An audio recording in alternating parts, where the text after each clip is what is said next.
बाहेर मुलं खेळायला जात नाही, मुलं बाहेर खेळायला नाही गेली तर ते लाईफ स्किल्स कसं शिकतील? आणखी आता बोलता बोलता तुम्ही एक गोष्ट सांगितली की टाईम देता येत नाही आपल्याला मुलांना, आणि हे जेन्युइन प्रॉब्लेम आहे की आजकालच्या पॅरेंट्सला त्यांच्या मुलाला जेवढा टाईम दिला पाहिजे तेवढा देता येत नाही. मग ते रिलेशन त्या लेवलनी डेव्हलप नाही होते, ती बॉन्डिंग तयार नाही होते. मग ती कशा पद्धतीने आपण करू शकतो त्याच्यावरती काम? छोट्या मुलांचं चॅनल लावून त्याला देऊन देतो बरोबर की तो फटाफट खाणार, राईट? आता या फटाफट खाण्यामुळे काय होतंय की तो काय खातोय त्याला कळत नाही. दुसरी गोष्ट, जसं तूच सांगितलं की आपण त्याच्या हातांना मोबाईल हिसकला की तो चिडणार. का? कारण मोबाईल बघणं हे त्याचं आवडीचं काम आहे, ती सवय आपणच त्याला लावलेली. ठीक आहे. आणि मुलांपेक्षा पॅरेंट्समध्ये जास्त होतात येस, एकमेकांसोबत, आणि मग त्या सगळ्याच गोष्टी लहान मुलं ऑब्झर्व करत असतात. एक्झॅक्टली. आणि नाही म्हटलं तरी होतच आहे प्रत्येक घरात. हे बघ, आजकाल होतंय. म्हणून मी म्हटलं ना की परफेक्ट पॅरेंटिंग नावाची काही वस्तू नसते. Don't go for perfection. वेगवेगळे स्क्रीन्स झाले, टीव्ही आहे, मोबाईल आहे, लॅपटॉप आहे. हो. ठीक आहे. This are the 3 basic screens. तर तुला त्या स्क्रीनचं एक्सपोजरनी आता काय होतंय, experts are talking about virtual autism. Happy corner नावाचा कन्सेप्ट आहे आमचा. ठीक आहे. हॅपी कॉर्नर म्हणजे काय? त्याच्या रूममध्ये कुठली तरी एक जागा त्याची फेवरेट असणार. ठीक आहे. बिन बॅग असणार किंवा बेड असणार और समथिंग. तिथे फक्त 10 मिनटं डोळे बंद करून आयदर म्युझिक ऐक किंवा शांतपणे बसून द्या. कळायचं पण नाही की मुलं लहानचे मोठे कधी झालेत. पण आजकाल लहान मुलांना सांभाळणं खूप अवघड झालंय पॅरेंट्सला.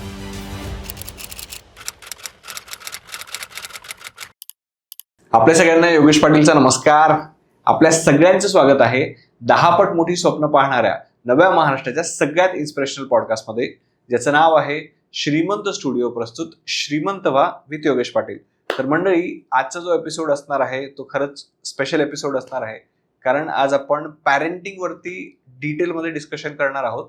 परंतु पॅरेंटिंगवरचा हा पॉडकास्ट आपल्या आधीच्या पॉडकास्टपेक्षा खूप वेगळा असणार आहे. आज मी पॅरेंटिंगबद्दल एक नवीन टर्म ऐकलेली आहे, न्यूरो पॅरेंटिंग, आणि याच्याबद्दल आपण डिटेलमध्ये आज डिस्कशन करणार आहोत. त्यासाठी आपण आपले जे स्पेशल गेस्ट आहेत स्नेहलजी यांना पुन्हा एकदा आपल्या शोवरती इन्व्हाइट केलेलं आहे, आणि ज्यांच्यासोबत आपण आधी पण एक पॉडकास्ट केला होता की ज्या महिला आहेत त्या आपला वर्क लाईफ बॅलन्स सांभाळून करिअरमध्ये कशा पद्धतीने ग्रोथ करू शकतात. तर या टॉपिकवरती आपण याआधीही त्यांच्यासोबत पॉडकास्ट केलेला आहे आणि त्याला तुम्ही सगळ्यांनी खूप चांगला रिस्पॉन्स दिला होता. म्हणून आज नवीन टॉपिकवरती आपण डिस्कशन करण्यासाठी त्यांना पुन्हा एकदा इन्व्हाइट केलेलं आहे. तर स्नेहलजी, तुमचं श्रीमंत व्हा या महाराष्ट्रातील सगळ्यात इन्स्पिरेशनल मराठी पॉडकास्टमध्ये स्वागत आहे. Thank you so much. Thank you. Yes. स्नेहलजी, मला सांगा की आधीचे पॅरेंट्स चांगले होते म्हणजे तुमच्या टायमाचे, की आताचे पॅरेंट्स चांगले? बघ, परफेक्ट पॅरेंटिंग नावाची कुठली गोष्ट नाही, राईट? पण प्रेझेंट पॅरेंटिंग हे खूप गरजेचं आहे. खूप प्रेझेंट साऱ्या- पॅरेंटिंग. ओके. कारण की खूप साऱ्या गोष्टी चेंज होत चालल्या आहेत. ठीक आहे. आपण आपल्या पॅरेंट्सच्या गोष्टी खूप ऐकल्या असतील. आजी आजोबा आपल्याला नेहमी सांगायचे की आमची शाळा नदीच्या तिकडे असायची. ठीक आहे.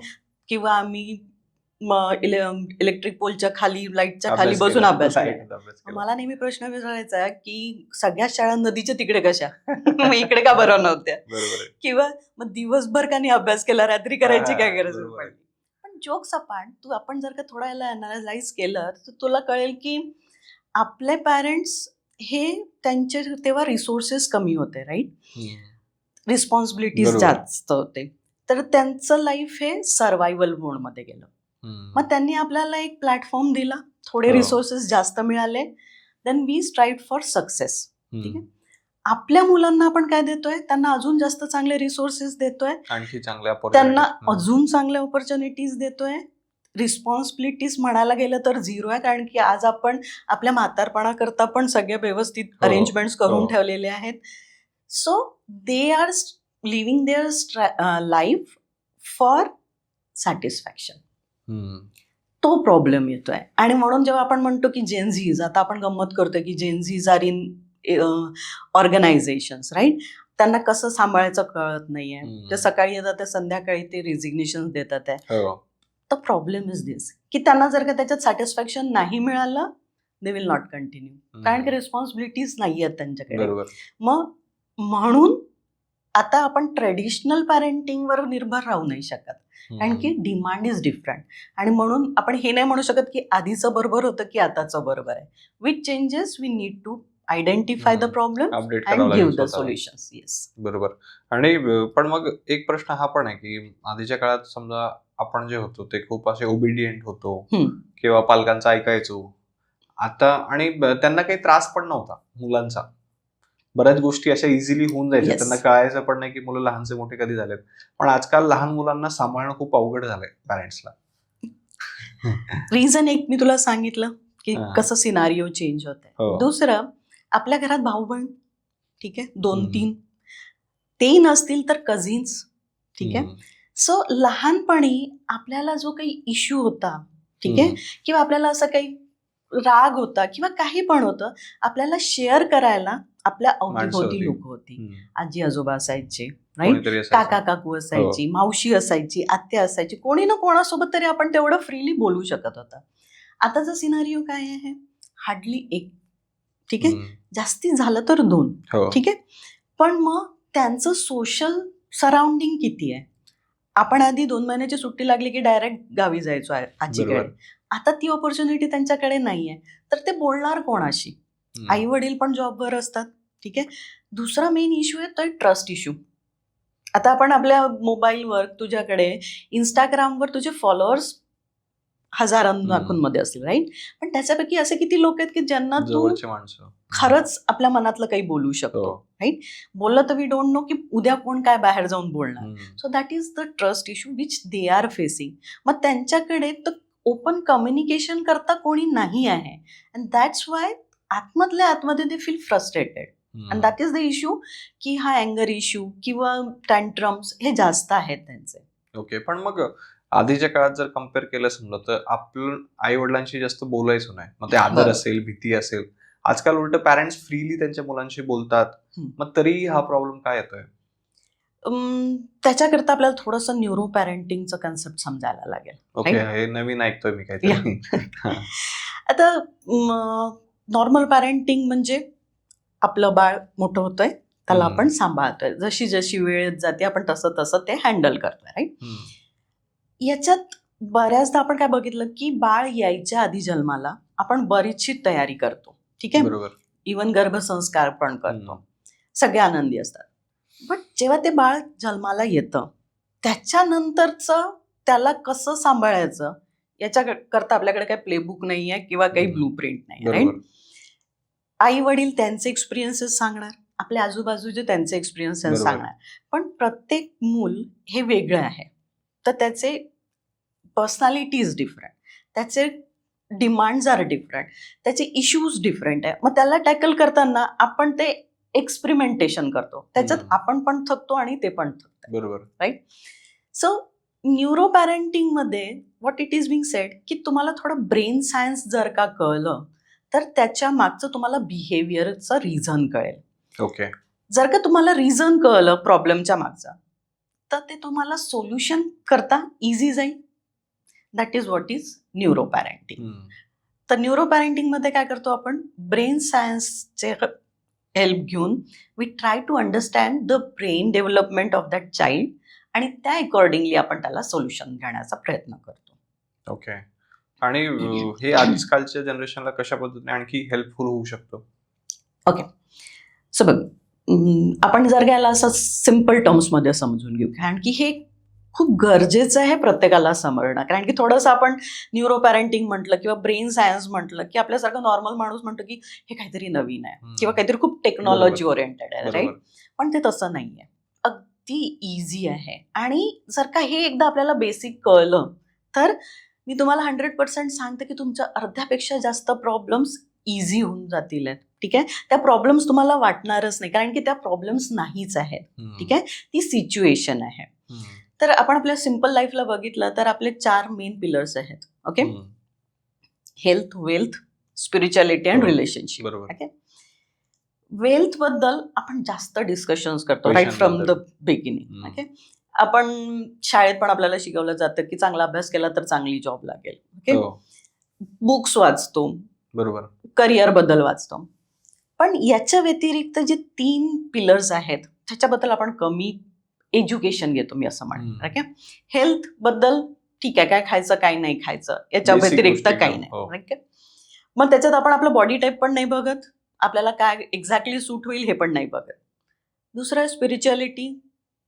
70-80% लोक कधी थेरी नाही वाचत, राईट.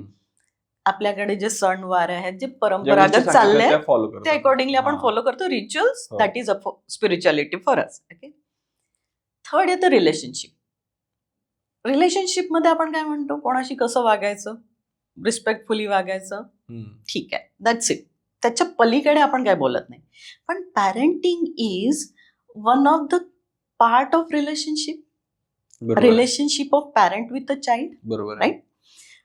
पण मग त्याच्याबद्दल अगेन जसं आपण आधी म्हटलं की त्याच्याबद्दल कोणी आपल्याला शिकवत नाही. ठीक आहे.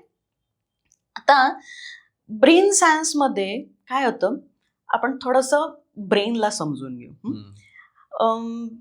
आपल्या ब्रेनमध्ये न्यूरॉन्स असतात. ठीक आहे. त्याला आपण सिम्पल टर्म्समध्ये कम्युनिकेशन डिव्हाइस म्हणू. लहान मूल जेव्हा जन्माला येतं पहिला दिवस, ओके, तो एक पूर्ण प्लेन स्लेट आहे, कोरी स्लेट. त्याच्या बिंदूमध्ये काही न्यूरॉन्स आहेत, बरोबर, कम्युनिकेशन सिस्टम. पण त्याच्यात अजून आपण काही सॉफ्टवेअर डाउनलोड नाही केलं, कारण की त्याला काही एक्सपिरियन्स नाही. म्हणून तू बघशील आहेस की लहान मूल उठतं, झोपतं, दूध पितं, दॅट्स इट, राईट. थोडं थोडं वाढायला लागल्यानंतर काही दिवसांनी काय होतं, आपण त्याला थोडंसं त्याच्याशी इंटरॅक्ट करायला सुरुवात करतो. तर तो ऑब्झर्व करतो आपल्याला. ठीक आहे. आपण त्याला असं केलं किंवा हसलो की तो पण रिॲक्ट करतो. सो त्याला तो एक्सपिरियन्स आला की तू असं केलं की हसायचंय, काय रिॲक्ट करायचं, त्याच्यानी ते न्यूरल पाथ डेव्हलप होतो. ओके. ठीक आहे. This is about neuron and neural path. आता याच्या पलीकडे ब्रेन ही काही एक एंटिटी नाही, त्याचं फॅमिली मेंबर्स आहेत. ठीक आहे. आपण डिटेलमध्ये नाही जाणार, फक्त आपल्याला जेवढं हवं आहे तेवढं आपण बोलणार. तर त्याच्यातले 2 फॅमिली मेंबर्स बद्दल मी तुला सांगते जे आपल्या कामाचे आहेत. First is frontal lobe. Okay. That is a CEO of our brain. बरोबर. ठीक आहे. या त्याच्यात आपण लॉजिकल ब्रेन पण म्हणतो त्याला. लॉजिकल ब्रेन मध्ये काय, कसं वागायचं, काय करायचं, लर्निंग सिस्टम. ठीक आहे, लॉजिकल गोष्टी. याच्या व्यतिरिक्त आपलं असतं एक टेम्परल लोब. ठीक आहे. जे काय आहे ते तुमचं इमोशन्स, मेमरीजला स्टोअर करतं. ठीक. आता याच्यात गंमत अशी असते ना की लॉजिकल ब्रेन हे हळूहळू डेव्हलप होतं. ठीक आहे. Logical, yes. जे की मॅच्युअर होतं by the age of 20 to 23, full maturity. And opposite to that आपलं इमोशनल ब्रेन हे लवकर डेव्हलप होतं. ओके. तर इमोशन्स लवकर यायला लागतात, पण त्याला कंट्रोल करण्यासाठी लॉजिक उशिरा डेव्हलप होतं. ओके. ठीक आहे. हे बेसिक आहे. आता याला आपण year of stages of brain development बरोबर जोडू. ठीक आहे. 0 to 5 years याला आपण फर्स्ट स्टेज म्हणतो. ठीक आहे. त्याला आपण फंडामेंटल एज पण म्हणतो मुलांची. ठीक आहे. आता या स्टेजमध्ये तुमचे न्यूरल पाथ्स कनेक्ट होतात आहे आणि त्यांची स्पीड काय असते, मिलियन्स पर सेकंड. ठीक आहे. तर ते खूप साऱ्या गोष्टी ऑब्झर्व करतात आहे, खूप साऱ्या गोष्टी शिकतात आहे, खूप सारे न्यूरल कनेक्शन्स फॉर्म होतात आहे. ठीक आहे. पण अगेन लॉजिकल ब्रेन इथे डेव्हलप नाही झालेलं आहे. त्याच्यामुळे आपण बघितलं की लहान मुलं खूप ऍक्टिव्ह असतात, एनर्जेटिक असतात, काही पण करतात, त्यांना मनाला येईल ते. आता या केसमध्ये तुम्ही कितीही इन्स्ट्रक्शन्स दिले तरी तो आता ऐकतोय, उद्या सेम तेच काम करणार, तू त्याला परत तेच सांगणार. मग आपण कंटाळतो की रोज रोज काय सांगायचंय, पण त्याचं ब्रेन डेव्हलपच नाही झालाय ना इन्स्ट्रक्शन्स घ्यायला. तर दिस इज अ स्टेज जिथे आपल्याला त्यांना त्यांच्या हार्टवर काम करायचंय, असं आपण म्हणतोय सायकोलॉजीमध्ये. हार्टवर काम करायचंय म्हणजे काय, त्यांना आपल्याला खूप प्रेमाने ट्रीट करायचं आहे, शांतपणे बोलायचं. आता पण तू बघ की लहान मुलं त्यांना ओरडून बोलला की तो अजून ओरडून बोलतो, जास्त करतो उलट, कारण की त्याचे मिररिंग पॅटर्न्स आहेत. तो तू ओरडतोय म्हणून तो पण ओरडणार. तो इज ऑब्झर्विंग यू, राईट. म्हणून तो लहान मुलं घरच्या मोठ्यांची कॉपी खूप छान लवकर करून देतात, है ना, कारण की त्यांचं ऑब्झर्वेशन तेवढं छान असतं. मग दिस इज द स्टेज जिथे तुम्हाला त्यांना खूप प्रेमाने समजवायचंय, त्यांच्याशी प्रेमाने राहायचंय. आपण हग करतो त्यांना. ठीक आहे. रात्री झोपताना आपण त्यांना स्टोरी टेलिंग करतो.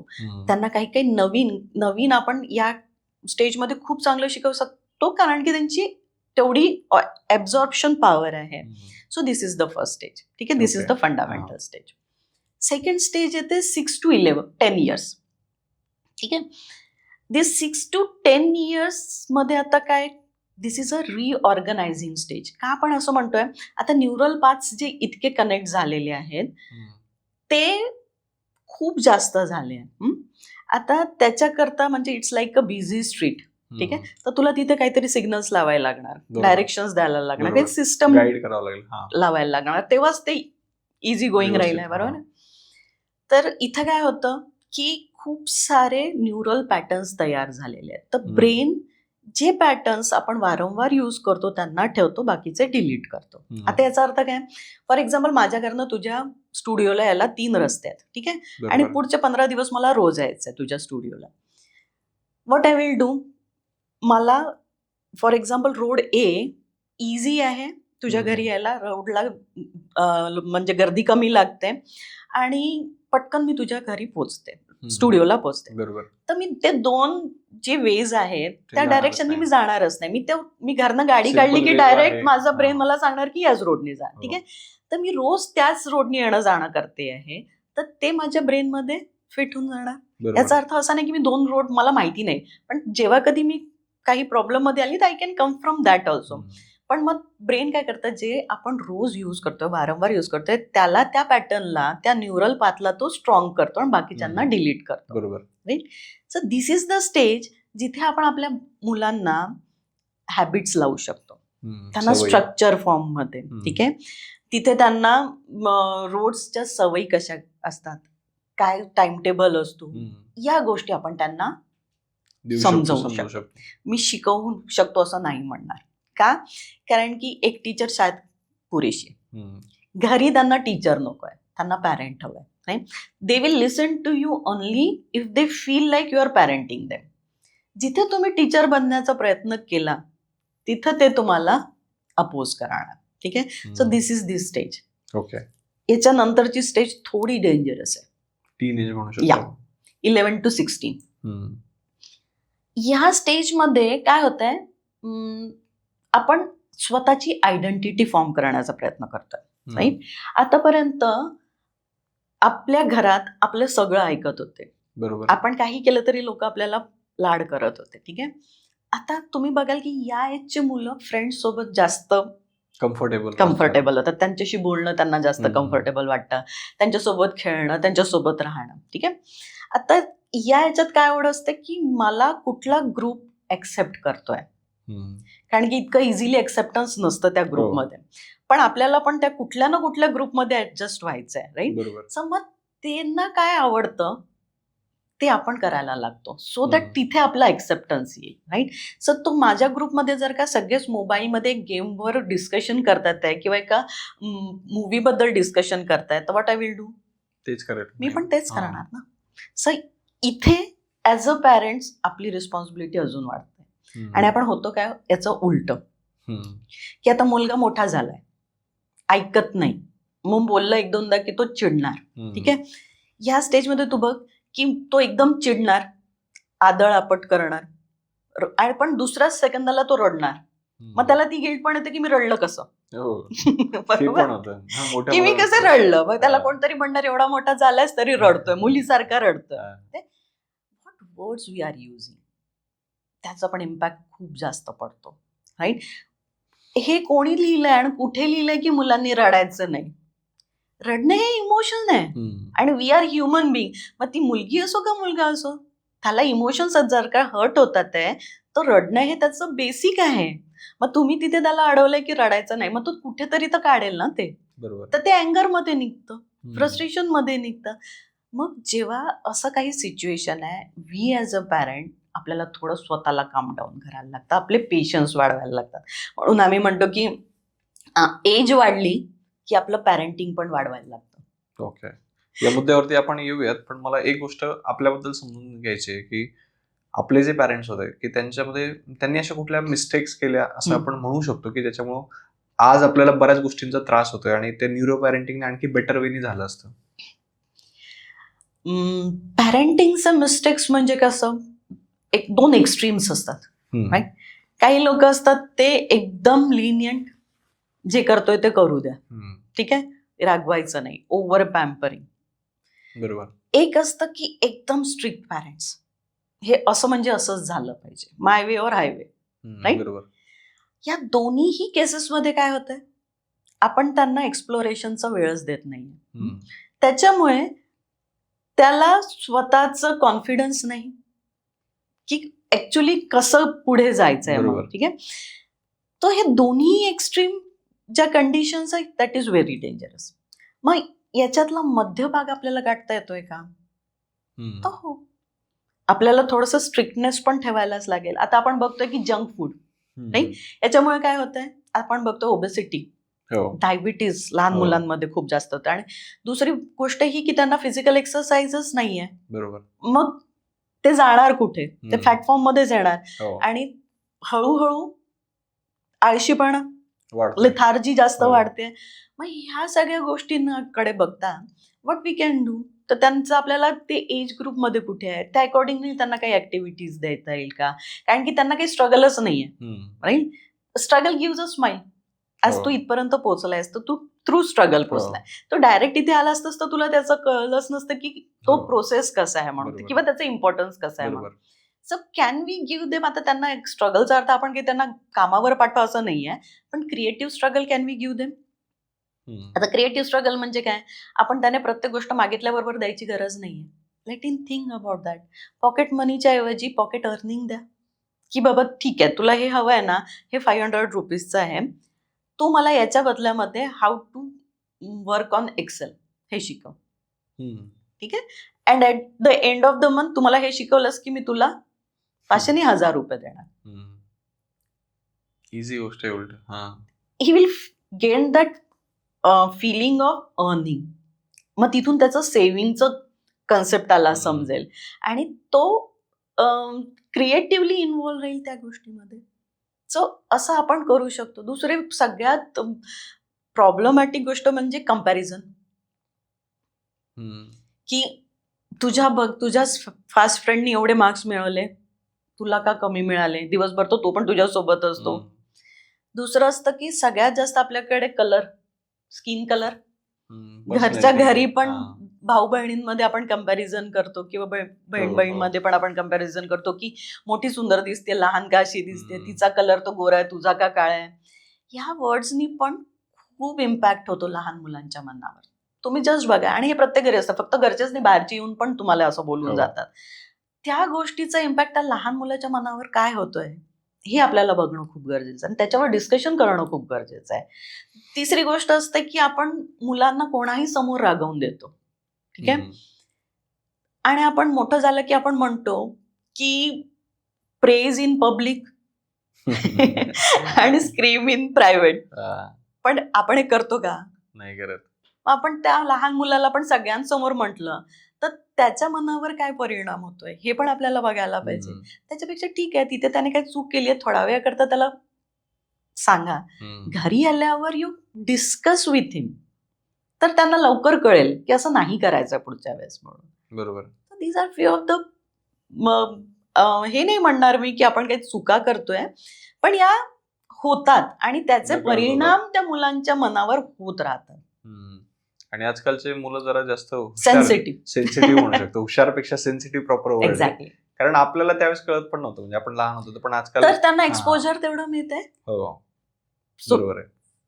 त्यांच्या फिंगर टिपवर सगळी इन्फॉर्मेशन आहे जी आपल्याकरता books was the only source. आणि आपल्याला कधी असं वाटलं पण नाही की आपल्याला असं काही होतंय. आता आजकालची मुलं डिप्रेशन हे वर्ड इतकं इझी गोईंगली युज करतात, लोकांना माहिती पण नाही डिप्रेशन काय आहे, पण थोडंसं स्ट्रेस आलं की आय एम डिप्रेस. आता समजा आपण जे डिस्कस केलं ते थोडंसं थेरॉटिकल आपण म्हणू शकतो.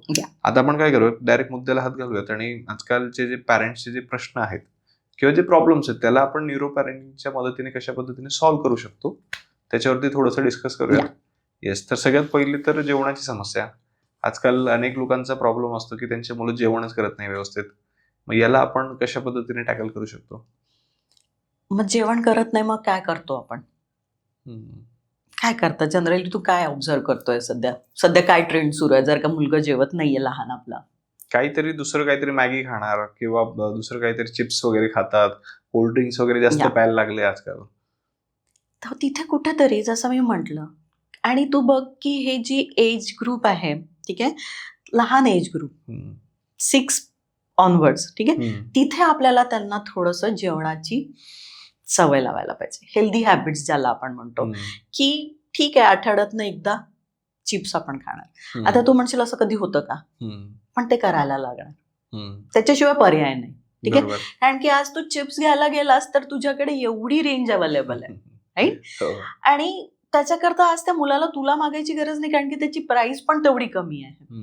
पण मग तिथे त्याला खाऊ नको म्हणण्यापेक्षा त्याला तू कॉन्शियसली जर का डेव्हलप केलं की हे खाल्ल्याने मला काय प्रॉब्लेम होतोय, राईट, तर ते नाही खाल्लं पाहिजे किंवा कमी प्रमाणात खाल्लं पाहिजे. It will be more helpful. तर ते डिस्कशन आपल्याला त्यांच्यासोबत करायला लागेल. आता इथे तुम्ही म्हणाल की मग स्ट्रिक्टनेस येईल, थोडी येईल, पण ती त्यांच्या भल्याकरताच आहे. ठीक आहे, तो 11 वर्षाचा होस्तोवर इन्सुलिन घेतोय, right, this is the real condition. त्याच्यापेक्षा आपण त्याला एकदा दोनदा बोललेलं चालेल. आणि दुसरी गोष्ट म्हणजे काय असतं ना, आपण ॲज अ पॅरेंट्स आपल्याला वाटतं की एकदा बोललो, दोनदा बोललो, तीनदा बोललो, ऐकत नाहीये. पण मी तुला म्हटलं की लॉजिकल ब्रेनला डेव्हलप व्हायला वेळ लागतोय, ते वारंवार इन्स्ट्रक्शन्स द्यावेच लागणार आहे. तेवढा पेशन्स आपल्याला आपल्यामध्ये ठेवायचा आहे. प्रत्येक वेळेस त्याची रिॲक्शन वेगळी येणार, राईट? सो ती सवय आपल्यालाच लावायची आहे की किती आपण त्यांना अलाउ करतोय, का अलाउ करतोय, का बरं नाही अलाउ करतोय, आणि त्याच्याकरता आपले स्वतःचे पण हॅबिट्स सुधारावे लागतील. ओके, म्हणजे एक गोष्ट मला कळाली की जर समजा तुमचा मुलगा जर ऐकत नाहीये तर त्याच्याशी थोडंसं डिस्कस करा. एक्झॅक्टली. त्याने काय होणार आहे, make him a part of that discussion, of that decision मी तर म्हणेन. ओके, तर त्याला ओनरशिप येईल. बरोबर आहे, राईट? की म्हणजे त्याला सरळ खाऊ नको असं सांगण्यापेक्षा त्याच्याने काय होऊ शकतं किंवा तुला काय सहन करावं लागू शकतं, आपण तशी स्टोरी बनवून काहीतरी त्याला सांगू शकतो. ओके, आता दुसरा मुद्दा जसं तुम्ही सांगितलं की मुलं ऐकतच नाही. आता हा म्हणजे युनिव्हर्सल प्रॉब्लेम आहे असं आजकालच्या पॅरेंट्सचं म्हणणं आहे. तर याला काय सोल्युशन? कारण आजकाल कसं असतं ना की मुलांकडे प्रत्येक गोष्टीचं आन्सर असतं. म्हणजे त्यांना काही सांगायला गेलं तरी ते आपल्यापेक्षा 2 गोष्टी शिल्लक आपल्यालाच ऐकवतात. मग त्याला कसं सॉल्व्ह करू शकतो आपण? आता ऐकत नाही तर ते का ऐकत नाहीत? ठीक आहे, बस मी तुला म्हटलं की त्यांना पाठ बनवायचं. आता त्यांच्याकडे दुसरा काही ऑप्शन नाहीये, तर ते दिवसभर टीव्ही बघतात आहे किंवा मोबाईलमध्ये आहेत. ठीक आहे, सो इन्स्टेड ऑफ दॅट त्यांना थोडंसं दुसरं काहीतरी अल्टरनेटिव्ह आपल्याला द्यायला हवंय. आपण फिजिकल ऍक्टिव्हिटीज शून्य झालेल्या आहेत आपल्याकडे. ठीक आहे, बाहेर मुलं खेळायला जात नाहीत. मुलं बाहेर खेळायला नाही गेली तर ते लाईफ स्किल्स कसं शिकतील? ठीक आहे, फेल्युअरला ऍक्सेप्टन्स कसं घेतील? कारण की तो एकटाच आहे घरी, बरोबर, प्रत्येक गोष्ट मनाप्रमाणेच होती आहे. सो आय डोंट नो की फेल्युअरला पचवायचं कसं, डायजेस्ट कसं करायचं आणि त्याच्यातनं एक्सपिरियन्स कसा घ्यायचा. पण तेच तो जो मुलगा तो स्पोर्ट्स खेळायला गेला, मुलगा असो किंवा मुलगी, ठीक आहे, तिथे त्याला फेल्युअर कसं घ्यायचं आणि त्याच्यावरती अजून काम करून सक्सेस कशी मिळवायची, या दोन्ही गोष्टी तिथे कळतात. That is resilience. ठीक आहे, आता आपण लहानपणी आजी आजोबांकडे जायचो, ठीक आहे, 2-2 महिने. आपल्या आईबाबांनी पण आपल्याला कधी काही म्हटलं नाही.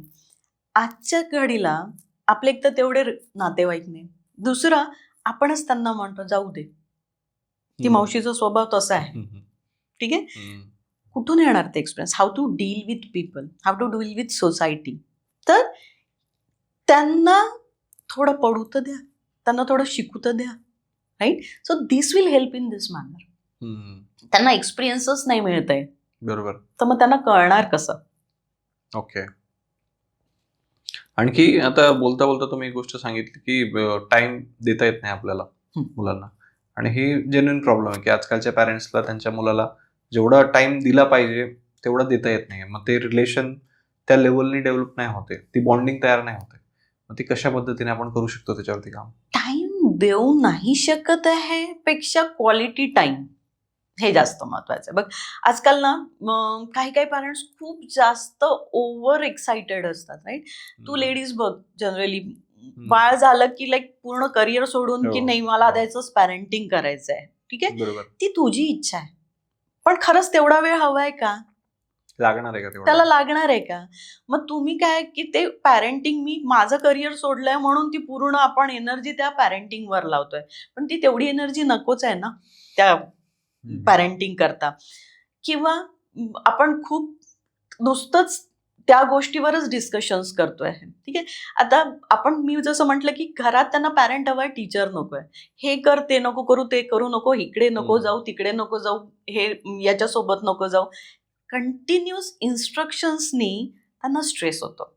आणि जेव्हा आपलं ब्रेन स्ट्रेसमध्ये येतं ते शटडाऊन होणार. बरोबर. मग ते तुमचं नाही ऐकणार ना. मग त्याच्यापेक्षा आपण किती क्वालिटी टाइम त्यांच्यासोबत स्पेंड करतोय, that is very much important. Right. बरोबर. आता त्या क्वालिटी टाइम मध्ये आपण त्यांच्यासोबत खेळतोय, त्यांच्यासोबत त्यांना गोष्टी सांगतोय. लहान मुलं असेल तर रात्री झोपताना त्याच्यासोबत गोष्टी डिस्कस करा, किंवा त्यांच्यासोबत त्यांना काहीतरी एक रिस्पॉन्सिबिलिटी द्या. ठीक आहे. घरात लहान भाऊ असेल तर त्याचं अभ्यासाचं काम त्याला द्या.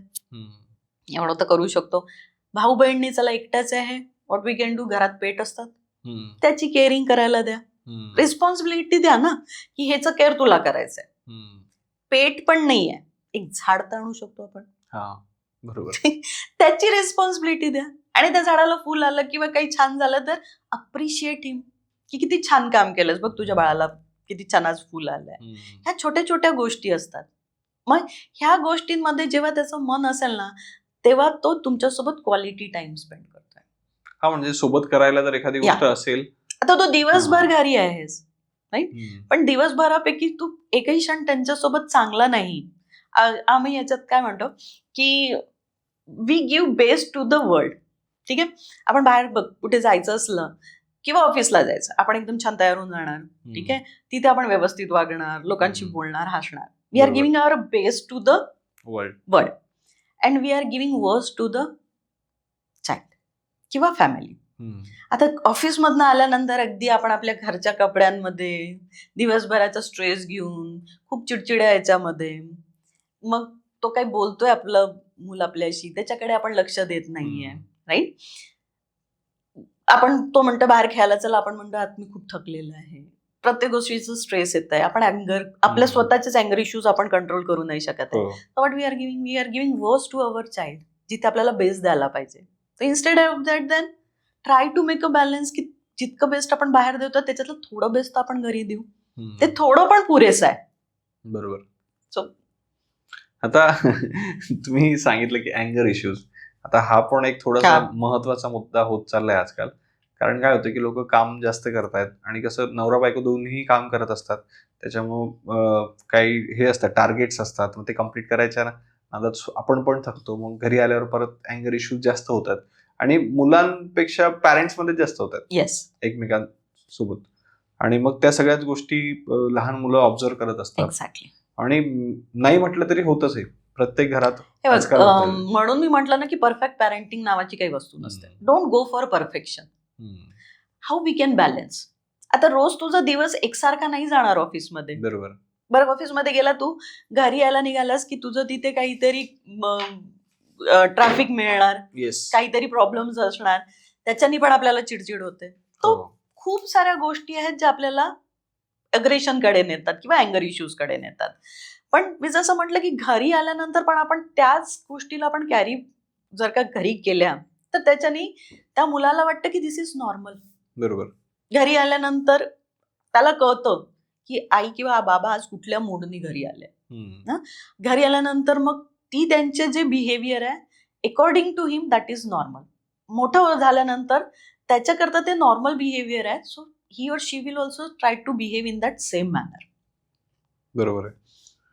अँगर इश्यूज बद्दल आपण बोललोय, पण मग आजकाल ही पण गोष्ट आहे, ती सगळ्यात डेंजर म्हणजे मोबाईल.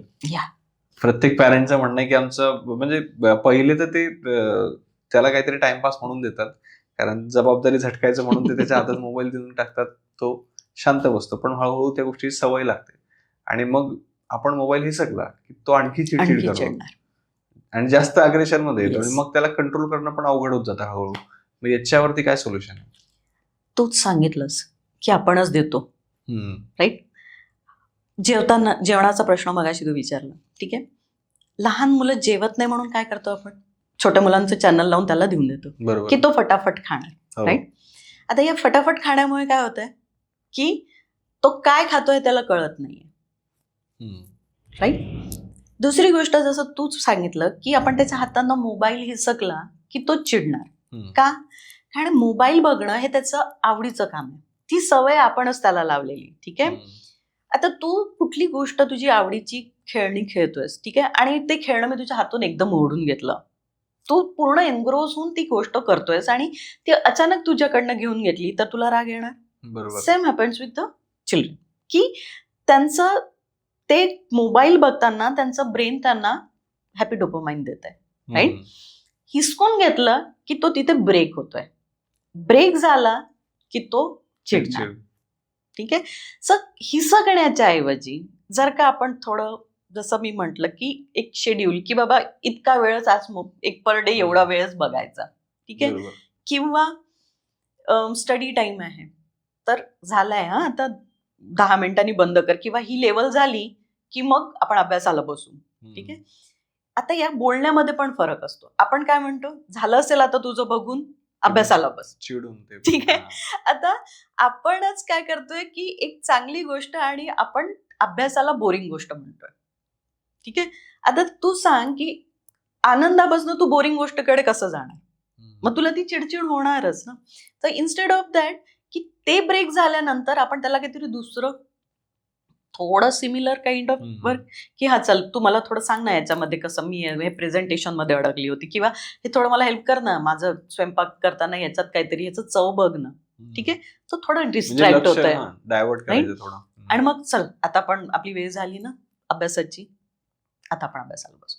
बरं तू 5 मिनिटं तर बस. म्हणजे ही खूप चांगली गोष्ट तुम्ही सांगितलीत, की जर समजा तो जर मोबाईल खेळत असेल आणि खूप मन लावून ती करत असेल तर डायरेक्टली ती गोष्ट त्याच्यापासून हिसकू नका आणि शक्यच नाही. दुसऱ्या गोष्टीवरती त्याला जबरदस्ती बसायला लावू नका अभ्यासाला. तो फक्त बसेल. त्याला कळत काहीच नाही, तो फक्त बसेल. आणि you can see the impact of mobile इतका जास्त झाला. मोबाईल नाही म्हणणार, स्क्रीन म्हणेल मी. राईट. कारण की वेगवेगळे स्क्रीन्स झाल्या. टीव्ही आहे, मोबाईल आहे, लॅपटॉप आहे. ठीक आहे. This are the 3 basic screens. तर तुला त्या स्क्रीनचं एक्सपोजरनी आता काय होतंय, experts are talking about virtual autism. Virtual autism म्हणजे काय, ऑटिझम वॉज द आपलं न्यूरो डेव्हलपमेंटल कंडिशन. ठीक आहे. ज्याच्यामध्ये जे आपल्याला काही मुलांना जन्मापासून असतात, त्याच्यात आपण काय म्हणतात की काही सिम्पटम्स बघायचे, बरेच सिम्पटम्स असतात. सिमिलर टाईप ऑफ सिम्पटम्स मुलांमध्ये दिसायला लागले because of over use of a mobile. ठीक आहे. म्हणजे कसं, खूप स्क्रीन टाइम असल्यामुळे काय होतंय, डोळ्यावर ताण येतोय, त्याचा इम्पॅक्ट तुमच्या ब्रेनवर पडतोय, तर तुमचं ब्रेन एक्झॉस्ट होत आहे. राईट. तुम्हाला दुसरं काहीच करायची इच्छा नाही होते. बरं त्याच्यात तुम्हाला काही सॅटिस्फॅक्शन नाही मिळणार. तुम्हाला तुमचं बेंदू थकतंय तर तुम्हाला दुसरं काही काम करण्याची इच्छा नाही होणार. इवन टू द एक्सटेंट लहान मुलांना, ज्यांना तुम्ही अगदी 1 वर्षाच्या मुलाला सुद्धा आता आपण मोबाईल देतोय, त्या मुलाच्या स्पीचमध्ये प्रॉब्लेम होतोय. ते उशिरा बोलणं सुरू करतात आहे, कारण की ते इंटरॅक्टिव्ह नाहीये ना, त्याच्याशी बोलणारं कोणी नाहीये, तो फक्त ऐकतोय. राईट. देन फोकस कमी होतोय, अँगर इश्यूज जास्त होतात आहे. तर ह्या सगळ्या गोष्टी तुमच्या ओव्हर यूज ऑफ मोबाईलमुळे होतात आहे. So then what we can do, as a पॅरेंटच आपल्याला ते बघायला लागणार आणि आपल्याला पण त्याच्यात इन्व्हॉल्व्ह व्हायला लागणार. आता आपण असं म्हणतो, बऱ्याच पॅरेंट्स मला म्हणतात की मॅडम आमच्या घरी आजी आजोबा सुद्धा खूप मोबाईल वापरतात. मग त्याला कसं नाही म्हणणार, कारण की तो बघतो की आजी आजोबा पण बघतात आहे. So parenting is not a 1 person game. असं नका म्हणू की फक्त मम्मीनीच करायचंय, बाबा पण तेवढेच जबाबदार आहे आणि आपले ग्रँड पॅरेंट्स पण तेवढेच जबाबदार आहे. तर जेवताना एक सिम्पल रूल, आपलं आता अशी सवय झाली आहे की टीव्ही कितल्याशिवाय आपण जेवण जात नाही. सगळ्यांच असतं. तेच मी सांगते, ते मी पण केलेलं आहे, असं नाही की आमच्या घरी नाही झालेलं आहे. पण आता तू बघ की तू जर का टीव्ही बघत जेवतोयस किंवा मोबाईल बघत जेवतोय, तर तू काय खातोय, तू गवत खातोयस की काय खातोय हे पण तुला कळणार नाही, कारण की तुझे 5 सेन्सेस कामच नाही करत आहे. ठीक आहे. आता इथे तू बघ, आपण जेवताना हाताने उचलतो, आपल्याला टच कळतंय. ठीक आहे. सुगंध येतोय, टेस्ट येते, आपण जेव्हा चावतो त्याचा आवाज आणि इयर्स, त्याच्याने आपल्या ब्रेनवर ते जाते, तुला डोळ्याने दिसतंय तो पदार्थ कसा आहे. सो आपले 5 सेन्सेस पण त्याच्याने डेव्हलप होतात. राईट. आणि जेवताना जर का आपण टीव्ही न लावता एक मील सगळ्या फॅमिली मेंबर्सनी एकत्र घेतला आणि एक लाईट डिस्कशनवर आपण गेलो तर इट बिकम हॅपी मील. बरोबर. दुसरं काम करू शकतो की बाई रात्री झोपताना किंवा सकाळी उठल्या उठल्या 1 तास तरी कमीत कमी मोबाईल नको. आज आपण मोबाईल कधी बंद करतो? अगदी झोप म्हणजे ते डोळे आता अगदी खाली पडणार त्या क्षणापर्यंत आपल्या हातात मोबाईल असतो, राईट? मग त्याच्याने पण आपल्या ब्रेनवर, आपल्या स्लीप पॅटर्नवर इम्पॅक्ट होतो. आता आपण गंमत पण करतो की आपली उठण्याची वेळ आणि जेनजीसच्या झोपण्याची वेळ ही एकच आहे, पण मग त्याच्याने आपल्या स्लीप पॅटर्ननी किती फरक पडतोय. स्लीपवर आपण अगदी बोलत नाही, जी की सगळ्यात इम्पॉर्टंट गोष्ट आहे, राईट? तर आपल्या ब्रेनला त्रासच होईल ना. तो थांबणार कधी काम करायचा? तर त्याच्याकरता आपण आपला मोबाईल हँग झाला की काय करतो? रिसेट करतो. पण आपल्या ब्रेनला रिसेट व्हायला वेळच देतो नाहीये आपण. मग तो कधी ना कधी गडबडणारच. मग तिथून हे अँगर इश्यूज, डिप्रेशन आणि अजून काय नावं द्यायचे तुम्हाला. आता आपण थोडेसे आणखी ऍडव्हान्स विषयावरती येऊयात, म्हणजे पॅरेंटिंगच्या रिलेटेडच. आता आजकाल काय झालंय ना की म्हणजे आधी असं होतं की आपण थोडंसं धट होतो, म्हणजे काही करायचं असेल तर आपण घाबरायचो. बरोबर. पण आजकालच्या पॅरेंट्सचा असा प्रॉब्लेम आहे की त्यांचे जे मुलं आहेत ना त्यांना तेवढा कॉन्फिडन्स येत नाही. म्हणजे जर कोणाशी काही बोलायचं असेल, कम्युनिकेट करायचं असेल, म्हणजे ते बोलता येत नाही, डेअरिंग नाही आहे. सिंपल भाषेमध्ये त्यांचं असं म्हणणं आहे की आमचा मुलगा तेवढा डेअरिंगबाज नाही. बरोबर. तो कुठेतरी असं कमी पडतोय. म्हणजे सगळ्या गोष्टी अवेलेबल आहेत, बरोबर, पण त्याला ते जमत नाहीये. त्यासाठी काय करता येईल? Again same answer, exposure. शाळेमध्ये कॉम्पिटिशन्स होतात आहे, पार्टिसिपेट करायला सांगा. पार्टिसिपेशन डझंट मीन की तुम्ही कंपल्शन करताय. हा पण एक प्रॉब्लेम आहे. तुम्ही बघा की जर का तुमचा मुलगा खूप जास्त इंट्रोवर्ट असेल आणि तुम्ही त्याला स्पीच कॉम्पिटिशन मध्ये पाठवत आहे तर त्याच्या मनामध्ये किती फिअर आहे, जास्त प्रेशर क्रिएट होईल. त्याच्याने त्याच्यावर फक्त प्रेशर क्रिएट होतोय. तो एन केन प्रकारे ना ती कॉम्पिटिशन देऊन येईल, पण त्याच्यानंतर तो परत कधी त्या कॉम्पिटिशन बद्दल बोलणार पण नाही. इन्स्टेड ऑफ दॅट आपण हळूहळू डेव्हलप करू शकतो. For example story telling. ठीक आहे, आपण तर सांगतोय, पण त्यांच्याकडनं पण एखादी स्टोरी ऐकण्याचा प्रयत्न करा. त्यांना पण सांग, चला आज तू पण मला स्टोरी सांग. Stories telling is the best option. त्याच्यामध्ये you can give your expressions. तुम्हाला इमोशन्स कसे आणायचे ते कळतं, राईट? आणि त्याचा फ्लो कळतो की काय सुरू आहे, कुठे सुरू आहे, कसं जायचंय. लॉजिक लावतो आपण त्याच्यामध्ये, आपण इमोशन्स टाकतो त्याच्यामध्ये. तिथून आपली कम्युनिकेशन. जसं आता तू बोललास की मोबाईल युसेज, राईट? मोबाईल युसेजला आपण एक वीकली पण करू शकतो की वीकली डिटॉक्स, सॅटरडे किंवा संडे. ठीक आहे, आता what we can do, Sunday पूर्ण नका करू, 1-2 तासाचा डिटॉक्स, राईट? पण सगळे फॅमिली मेंबर्स. पण मग त्याच्याकरता काही तर तुला दुसरं अल्टरनेटिव्ह द्यायला लागेल ना. व्हॉट वी कॅन डू की आजकालची मुलं प्रोडक्ट्स किंवा ब्रँड्स करता खूप जास्त अट्रॅक्ट असतात. They know more about it than us, right? ते त्यांची आवडीची गोष्ट आहे. Can we give them a project की बा या प्रोडक्ट किंवा या ब्रँड बद्दल पूर्ण इन्फॉर्मेशन काढ आणि आपण संडेला याच्यावर डिस्कशन करू. तिथं त्याची क्रिएटिव्हिटी यूज होते, कारण की क्रिएटिव्हिटी इज मोस्ट निडेड नाव. कारण की एकसारखे काम करणारे तर खूप लोक आहेत. मग त्याच्यात तुला आउटशाईन व्हायचं तर तुझं क्रिएटिव्हिटी काहीतरी लागणार त्याच्याकरता. आणि मग त्याच्याकरता क्रिएटिव्ह ब्रेन डेव्हलप करायला लागणार तुला. आणि ते असं एकदम नाही होणार. बरोबर, ते ग्रॅज्युअलीच होणार. लहानपणापासून जर का तू त्याला एक्सपोजर दिलं बोलण्याचं, स्टेज फिअर सगळ्यात जास्त असतं.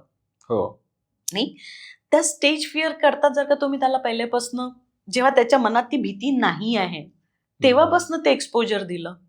पण तुम्ही तुमच्या मुलाची पर्सनॅलिटी पण बघा. स्नेहलजी, आजकाल एक गोष्ट म्हणजे प्रत्येक घरात आपण सहज ऑब्झर्व करू शकतो की जर समजा आपण लहान मुलांना जर एखादी काम सांगितलं तर ते म्हणतं की 2 मिनिटात करतो, 3 मिनिटात करतो, आणि ते जागेवर उठतच नाही. एकदा जर एखादी गोष्ट ते करायला बसले की ते उठतच नाही तिथून. बरोबर.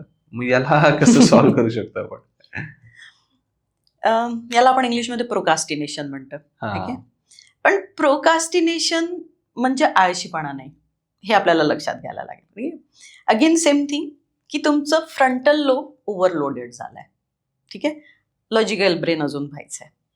त्याला नाही माहितीये की काय करायचंय. सो आपण कधी प्रिफरन्सेस वर बोललेलं नाही त्यांच्याशी. दुसरी गोष्ट ही की ते किती इम्पॉर्टंट आहे दुसरं काम करणं पण, हे तुम्हाला त्याला थोडंसं समजावून सांगितलं. आता बघ, आधी आपल्याला मम्मी पप्पा आपले आई एक रुपयाचं सांबार आणायला पण पाठवायचे. ठीक आहे, आपण बाण्याच्या दुकानात पण जायचं. आता काय होत आहे, ब्लिंकिट लगेच येत घरी येत आहे. तुला त्याच्याकरता खाली उतरायची पण गरज नाही. म्हणजे लोक आजकाल खालतून वरती पण ब्लिंकिट करून घेतात. बरोबर.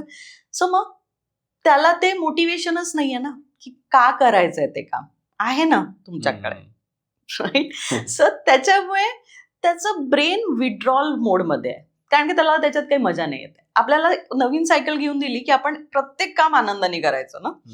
कुठे छोटस गोष्ट 10 जायला लागलं तरी आपण तेवढ्या आनंदाने जायचं, कारण की आपल्याला ती गाडी सायकल चालवायचा आनंद होता. आणि दुकानात पण जायचं असलं की 1 रुपयाचे चॉकलेट मिळायचं, तर काही तर मोटिवेशन होतं आपल्याकडे. आता त्यांच्याकडे तसं काहीच नाही, कारण की इझिली सगळं अवेलेबल आहे. तू फ्रीज उघड, तिथेच एवढे सारे चॉकलेट्स आहेत. तू काय त्यांना चॉकलेटचं मोटिवेशन देणार, राईट.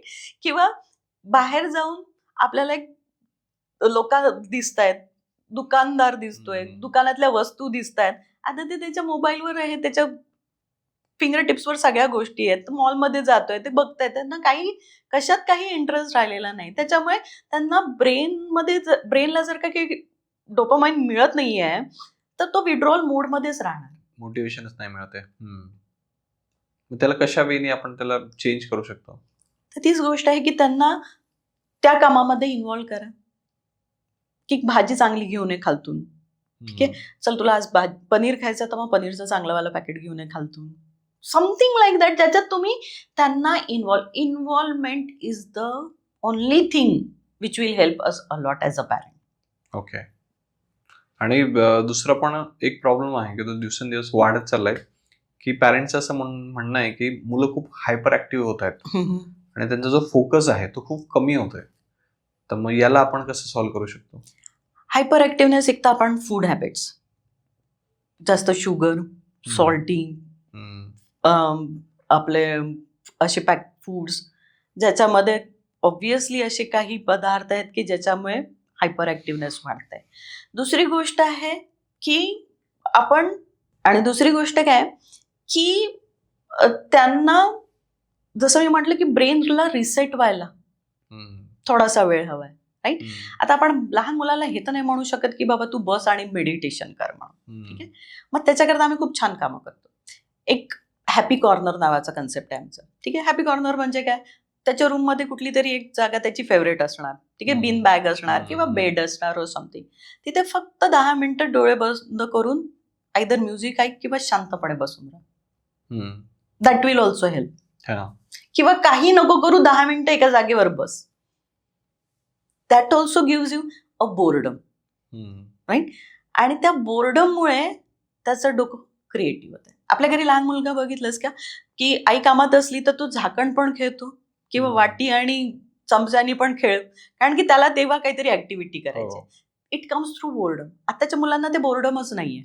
मग ते कंटिन्युअसली एक गोष्ट, दुसरी गोष्ट, तिसरी गोष्ट, त्याच्यामुळे ते एवढे हायपर ऍक्टिव्ह होते. तर त्यांच्या ब्रेनला थोडं रिसेट व्हायला वेळ हवाय.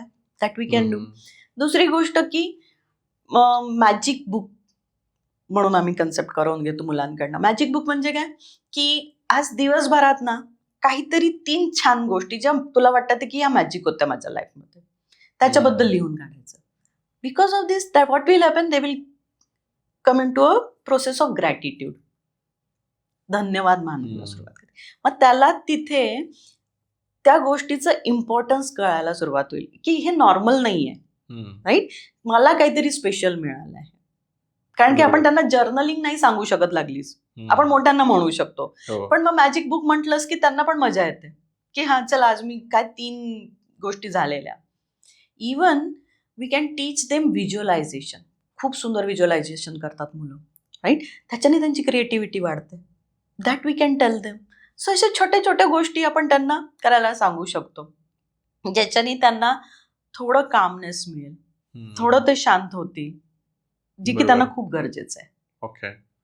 आणि आता फोकस बद्दल आपण बोलतोय, थोडंसं स्टडी बद्दल बोलूयात. की अभ्यास तर करतच नाही आजकाल मुलं. त्यांचं म्हणणं असतं की शाळेत शिकवलं तेवढं सफिशियंट आहे.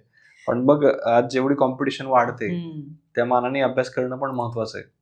आणि मुलं पॅरेंट्सचं काय ऐकतच नाही. मग त्याला काय सोल्युशन आपण देऊ शकतो? मी तर थँक्यू म्हणते की ऍटलिस्ट माझ्या तुझ्या जनरेशनमध्ये आपली कॉम्पिटिशन माणसाची माणसासोबतच होती. हो बरोबर आहे. आता हे बिचारे तर AI सोबत कॉम्पिटिशन करतायत, राईट? सो त्यांना त्या स्पीडनी लर्निंग अबिलिटी असणं खूप गरजेचं आहे. बरोबर. आता त्याच्याकरता फक्त अभ्यास नाही, तर त्यांना फोकस पण कसं करायचं, आपलं लर्निंग स्पीड कशी वाढवायची, ठीक आहे, मेमरी कशी शार्प करायची, आपल्या प्रेशरपासून आपण स्मार्ट स्टडीकडे कसं जायचं, ह्या गोष्टी पण त्यांना शिकता आल्या पाहिजे. आता त्याच्याकरता सगळ्यात महत्वाची गोष्ट म्हणजे काय, एक डेडिकेटेड प्लेस फॉर स्टडी ही असायलाच हवी. ठीक आहे, ज्याच्यावर आपण काय, आपला मुलगा कधी गादीवर लेटून, कधी सोफ्यावर बसून, कधी काहीतरी नाही, त्याला एक स्पेस, त्याचा टेबल, त्याची जागा जिथे तो स्टडी करणार. का? कारण की जेव्हा मी त्या स्टडी टेबलकडे जाणार, त्या स्टडी टेबलला पाहून माझ्या ब्रेनला सिग्नल जात आहे की आता आपल्याला अभ्यासाला बसायचंय. So it will become ready for that. बरोबर, राईट? सो ती जागा परत क्लीन असणं खूप गरजेची आहे. त्याच्याने पण आपल्याला चांगले वाईब्स मिळतात, राईट? आणि नाही करतोय ना, तर 5 मिनिट आपण त्याला म्हणतो 5 मिनिट टेक्निक, राईट? की पहिले 5 मिनिटं तर बस, राईट? आपलं ब्रेन आपल्याला एक काम सुरू करण्यापासनं थोडंसं थांबवतं, कारण की तो आपल्यासोबत ट्रिक्स खेळतो, राईट? जी गोष्ट नाही आवडत ना, ती तो म्हणतो की नको करू, हे घे दुसरं कर. पण त्याच्यावर ओव्हरकम करायला you start with 5 minute trick, की 5 मिनिटच बा तू बस आणि हे कर 5 मिनिटं, ठीक आहे? Once you will start that, त्याला एक मोमेंटम मिळतं, राईट? दुसरी इम्पॉर्टंट गोष्ट म्हणजे तुमच्या ब्रेनला मग अर्धवट गोष्टी चालत नाही, तो त्याला पूर्णत्वाकडेच नेणार. मग ती एकदा सुरू झाली तुझी सायकल की ती थांबायला वेळ लागतो, मग ती तू कम्प्लीट करूनच उठतो. So that is the thing we can start with. दुसरं आहे की आता तुम्ही एकदम एक्सपेक्ट करणार की तो 2-3 तास तू उठायचं नाही, 3 तासाचा तुझा टाइम टेबल आहे, तू याच्यानेच कर. आपल्याला तरी शक्य आहे का तसं? मग तो 3 तास तिथे बसून राहणार, पण तो काय करतोय हे तुला माहिती नाही आणि त्याचा रिझल्ट तुला कधीच मिळणार नाही, कारण की त्याने काही अभ्यासच केलेला नाही. Instead of that use Pomodoro technique, 25-5चं कन्सेप्ट. 20-25 मिनिट्स बसून एका जागेवर अभ्यास कर, अलार्म लाव लागेच तर, ठीक आहे, 20 मिनिटांनंतर उठ, 5-10 मिनिटं रेस्ट घे, इकडे तिकडे जा, पाणी पी, ब्रेक घे, come back and then again go for studies. ते पोमोडोरो टेक्निक आहे. म्हणजे काहीतरी तुम्हाला ट्रिक्स करायलाच लागणार, कारण की आता आपण काही मुलं काही सब्जेक्ट्सला घेऊन खूप जास्त घाबरतात. मग तिथे आपल्याला त्यांना थोडंसं मोटिवेट करावं लागेल, प्रोसेसनी घ्यायला लागेल, की आपण काय करतो, मॅथ्स मध्ये कमी मार्क्स मिळाले ना, मग तेच जास्त अभ्यास कर. इंग्लिश ठीक आहे, हा, हिंदी ठीक आहे, मराठी ठीक आहे, ते तर काय, पण मॅथ्स कर. आणि तू बघ की मॅक्झिमम मुलं इंडियामध्ये मॅथ्स अँड सायन्सला घाबरतात, कारण की ते प्रेशर आपल्याला तेवढं बिल्डअप झालेलं आहे, ठीक आहे?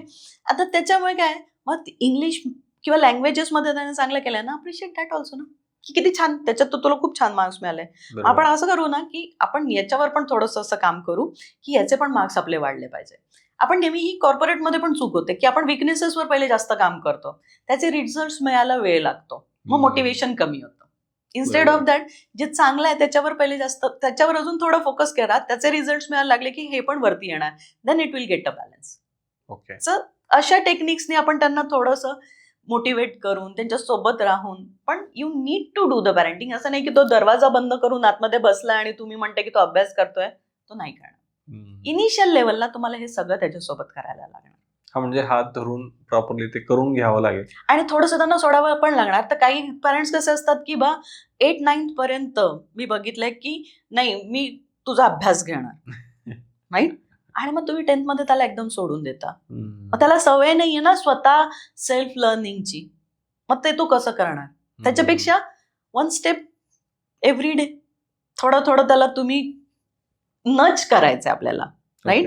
की मी आहे. तुम्ही कधी हे बघितलं, म्हणजे मला खूप आवडतं हे एक्झाम्पल, खूप सारे बंदर असतात ना, कधी मोठ्या वृक्षाकडे बघितलं, ते बसलेले असतात आणि त्यांची छोटे छोटे पिल्लं ते मध्ये असतात, right? They know more than us about parenting, असं मी म्हणेन. का? ते मोठे मोठे बंदर आसपास बसलेले असतात आणि मध्ये ती छोटी बंदरं खेळत असतात आणि ते फक्त त्यांच्याकडे बघत असतात की ते काय करतात आहे. काय आहे, काही बाहेर ना आलं तर they can save them. Okay, आणि they are helping them to go for experimentation. तसंच आपल्याला करायचंय की आपल्याला त्यांना नच करायचंय, त्यांना कंट्रोल नाही करायचंय की असंच करायचं आहे म्हणून. एकदा ती तशी सवय लागली की मग पुढे तो गोंधळेल की आता काय डिसिजन घ्या. Every time it look to you की आता मला याचा रिझल्ट द्या किंवा याचा डिसिजन द्या. So that decision making power त्याला येणारच नाही. बरोबर आहे. सो ह्या छोट्या छोट्या गोष्टींनी आपण आपल्या मुलांमध्ये स्टडी हॅबिट्स आणू शकतो. पण मग स्नेहलची प्रॉब्लेम तर हा आहे की आजकालच्या पॅरेंट्सकडे टाइमच नाही. म्हणजे त्यांना करायच्या बऱ्याच गोष्टी आहेत. त्यांना असं वाटतं की आपल्या मुलाला चांगलं शिकवायचं आहे, चांगले संस्कार लावायचे किंवा पॅरेंटिंग व्यवस्थित करायचे, पण मग टाइमच नाही. मग आता अशा वेळी काय केलं पाहिजे? See, as an human being we can do anything but not everything, right? आता फॉर एक्झाम्पल तुला उद्या मूवीमध्ये ऑफर आली, ठीक आहे, आणि त्याच्याकरता तुला 10 किलो वजन एका आठवड्यात कमी करायचंय, ठीक आहे. तू स्वतःचं काहीतरी डाएट प्लॅन करशील, ChatGPT ला प्रॉम्प्ट देशील, ठीक आहे, पण तुला ते 10 दिवसाच्या आत 10 किलो वजन कमी करायचंय, ठीक आहे, कारण की त्याची कॉस्ट पण तेवढी आहे की तुला रोल मिळतोय, राईट? तर तू काय करणार? तू त्या भरोशावर राहणार आहेस का की मी 10 दिवस करून पाहतोय म्हणून? त्याच्याने पण होणार, पण कदाचित तुला ते 10 दिवसात पॉसिबल नाही होणार. Instead of that what you will do? तू ट्रेनर हायर करशील, ठीक आहे, त्या एक्सपर्ट कडे जाशील, कारण की त्याला एक्झॅक्टली माहिती आहे की तुझ्या बॉडी टाईपला 10 किलो वजन कमी करायला विदाउट एनी प्रॉब्लेम आपण ते कसं करू शकतो. हे मोस्टली करतात सगळेजण, right? So what we are doing, we are taking help of an expert. तर आता तुम्ही म्हणताय की वेळ नाहीये, हा इश्यू आहे, तो कमी व्हायला वेळ लागणार, but then take an help of an expert. तिथे आम्ही लोक तुम्हाला हेल्प करतो, राईट? ॲज अ पॅरेंट्स पण सेम, की for our child we want to do anything, पण तुम्ही ते सगळं तुम्ही एकटेच करू शकत नाही. तुम्हाला तिथे गायडन्स लागणार, तुम्हाला तिथे हेल्प लागणार, तुम्हाला तिथे एक्सपर्टीज लागणार, ओके? आणि तिथे brain science, management concept, psychological concept हे सगळे घेऊन आम्ही एक प्रोग्राम तयार केलेला आहे, जिथे आम्ही फक्त असं नाही की तुमच्या मुलाला तुम्ही ट्युशनला जसं पाठवता तसं आमच्या प्रोग्राममध्ये पाठवा आणि we will give you the final product. नाही, याच्यात आपल्याला टीम बनून काम करायचं आहे. तर त्याच्यामध्ये त्या मुलाच्या आम्ही मेंटल हेल्थवर पण लक्ष देणार, फोकस कसं करायचं त्याच्यावर हेल्प करणार, त्याच्या इमोशनल इंटेलिजन्सवर काम करणार, ठीक आहे, त्याच्या सोशल इंटेलिजन्सवर काम करणार. कारण की जसं आपण म्हटलं की आताची जी मुलं आहेत त्यांना बऱ्याच गोष्टींना कम्पीट करायचं आहे, राईट? शाळा तुम्हाला अकॅडमिकली ग्रो करायला हेल्प करतात, तर ते तुमच्या IQ वर काम करतात त्या, पण या सगळ्या इंटेलिजन्स पण तुम्हाला त्याच्यावर काम करायचं आहे. मग त्या कामाकरता तुम्हाला एक्सपर्टची गरज लागणारच आहे. NEP पण आता तेच म्हणते, राईट, की फक्त अकॅडमिक्स घेऊन चालणार नाही, या सगळ्या गोष्टी पण तुम्हाला त्याच्यावर काम करणार. सगळ्यात गोष्ट म्हणजे mindset, how to develop that. So या प्रोग्राममध्ये आम्ही काय करतो, तुमच्या मुलाला ॲज पर हिज पर्सनॅलिटी आम्ही काय पर्सनॅलिटी टेस्ट घेतो, मग त्याच्या अकॉर्डिंगली आमचे प्रोग्राम आम्ही हे करतो, शिफ्ट करतो, मॉडिफाय करतो. पॅरेंट्सला पण त्याच्यात इन्व्हॉल्व करतो. आफ्टर एव्हरी 15 days पॅरेंट्स आणि मुलांसोबत आमची परत मीटिंग असते. पॅरेंट्स करता पण आम्ही काही सेशन्स ठेवतो. असं करून आम्ही त्या प्रोग्राम्सला पुढे नेतो. आता बेसिक प्रोग्राम म्हटलं तर 3 months पासून स्टार्ट होतो. 3 months, 6 months and 1 year. Okay, का 3 months? तर मिनिमम तुला 90 days कुठली पण हॅबिट करता टू मेक इट परमनंट लागणार, राईट? 21 days आपण म्हणतो, पण जर का आपण परमनन्सीकडे गेलं तर 21 daysच्या पुढे त्याला अजून कंटिन्यू करायला पण तुम्हाला प्रॅक्टिस लागते. सगळ्यात महत्वाचं म्हणजे अकाउंटेबिलिटी लागते, की कोणीतरी मागे असायला हवं. बरोबर. नाही तर मग असं आपल्याकडे रेकॉर्डेड खूप साऱ्या गोष्टी असतात, आपण त्यांना एनरोल पण करतो, पण आपल्याला पण माहितीये की ते आपण एनरोल केल्यानंतर ते फक्त आपल्या डेस्कटॉपवर असतं ती रेकॉर्डिंग, त्याच्या पुढे आपण ते किती बघतो आणि त्याला किती इम्प्लिमेंट करतो we don't know. So these are our programmes, आणि तिथे आम्ही पॅरेंट्सला, स्टुडंट्सला दोघांनाही हेल्प करतो. पॅरेंट्स आर हॅपी की त्यांची मुलं आता फोकस्ड होऊन अभ्यास करायला लागलेत, राईट? त्यांचे मार्क्स वाढतात आहे, कारण की आम्ही स्टुडंट्सला स्मार्ट स्टडीज पण शिकवतोय, की जरुरी नाही की तुम्ही याच पद्धतीने करा. आपण जसं आपण सिंगल आन्सर किंवा सिंगल स्टडी म्हटलं, राईट? हा कन्सेप्ट त्यांना कळला की मुलं खूप छान आपल्या आन्सरला प्रिपेअर करायला होतं. फ्लॅश कार्ड्स यूज करायला शिकवतो आम्ही. अशा बऱ्याच साऱ्या गोष्टी आहेत ज्याच्याने ते अभ्यास करण्याकरता एनकरेज होतात. आणि फक्त अभ्यास नाही, नवीन गोष्टींकरता पण. याच्या व्यतिरिक्त ओव्हरऑल पॅरेंटिंगच त्याला हेल्प या. होतं. ओके. सो याच्यामध्ये आम्ही दोन्ही कन्सेप्ट घेतले, पॅरेंटिंग पण आणि स्टुडंटला स्टडीवर कसं हे करायचं असं. ओके. तर थँक्यू सो मच स्नेहाजी की तुम्ही पुन्हा एकदा आपल्या शो वरती आलात Thank आणि आमच्या ऑडियन्ससाठी एक नवीन टॉपिक एका नवीन एनर्जी सोबत आपण डिस्कस केला, म्हणून खरंच thank you so much. Thank you so much. Thank you for inviting me. आणि मी सगळ्यांना हेच म्हणेल की कीप पॅरेंटिंग. येस. तर मंडळी, जर तुम्ही अजूनही हा पॉडकास्ट पाहत असाल तर ऑब्व्हियसली हा व्हिडिओ तुम्हाला आवडलेला आहे, म्हणून आत्ताच तुमच्या जवळपासचे जे तुमचे जवळचे लोक असतील आणि ज्यांना स्वतःच्या मुलाला लहानचं मोठं करायचं आहे, पॅरेंटिंगमध्ये त्यांना हेल्प करायची आहे, तर त्या प्रत्येक व्यक्तीसोबत हा व्हिडिओ नक्की शेअर करा, कारण हा पॉडकास्ट त्यांना 100% हेल्प करेलच. आणि जर तुम्हाला अजून काही गायडन्स हवं असेल तर मी स्नेहलजींचा जो काही कॉन्टॅक्ट डिटेल्स आहेत ते मी स्क्रीनवरती पण नंबर मेन्शन करून देईल आणि कमेंटमध्ये आणि डिस्क्रिप्शन बॉक्समध्ये पण ज्या काही डिटेल्स असतील त्या ॲड करून देईल, म्हणजे जर तुम्हाला त्यांच्याशी कनेक्ट व्हायचं असेल तर तुम्ही डायरेक्टली कनेक्ट होऊ शकता. आणि सगळ्यात शेवटी आपल्या श्रीमंत स्टुडिओ या यूट्यूब चॅनलला सबस्क्राईब करायला विसरू नका. पुन्हा भेटूया आपण पुढच्या एपिसोडमध्ये. थँक्यू.